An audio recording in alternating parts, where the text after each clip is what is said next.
Ça, c'est moi, Maxence. J'habite dans les Hauts-de-France, à Amiens, où je fais mes études. J'ai commencé en 2017 par une licence de droit avant de me réorienter vers un master en ressources humaines à l'Institut d'administration des entreprises. Pendant ma première année, j'ai travaillé en alternance au ministère des Armées comme chargé de RH.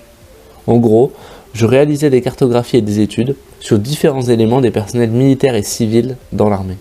Mais je me suis vite rendu compte que ça ne me plaisait pas, donc j'ai décidé de rejoindre MGA Conseil et Formation. MGA, c'est un cabinet de conseil et de recrutement spécialisé dans l'apprentissage. En gros, notre rôle, c'est accompagner les CFA dans leur développement, recruter des apprentis pour les entreprises et former les maîtres d'apprentissage. Notre objectif, c'est de simplifier l'apprentissage pour tous. Et ça, c'est pas si simple. Pour le faire, on a une équipe de choc. Déjà, il y a Mathieu, qui est aussi mon maître d'apprentissage. Il est fan de droit du travail et de Matrix, mais c'est surtout un expert de l'apprentissage. Sa phrase préférée ? Ce qui va sans dire va mieux en le disant. Ensuite, il y a Grégoire. Il est supporter de Lens et apprenti en marketing. Et c'est lui qui gère le développement et la communication de la boîte. Enfin, il y a Laurence. Elle nous aide et elle nous accompagne depuis Paris sur plein de sujets, comme l'accompagnement des CFA.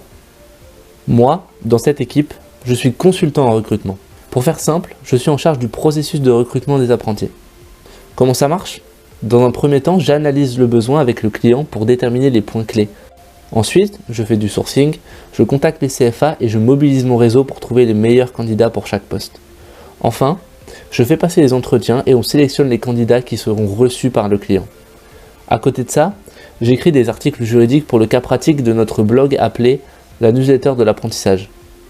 L'objectif, c'est de trouver les points spécifiques au contrat d'apprentissage et de les traiter pour montrer notre expertise.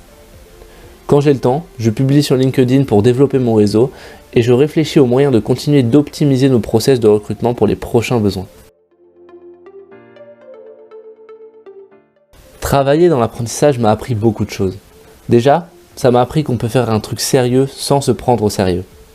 Ça m'a aussi appris que travailler, ça peut être cool quand on a une bonne équipe et des objectifs qui correspondent à nos valeurs. Enfin, ça m'a appris que se tromper, ça fait partie du jeu. Mais si on continue à se relever après une erreur, alors là, on devient inarrêtable. Pour moi, c'est la clé du succès dans l'apprentissage comme dans la vie.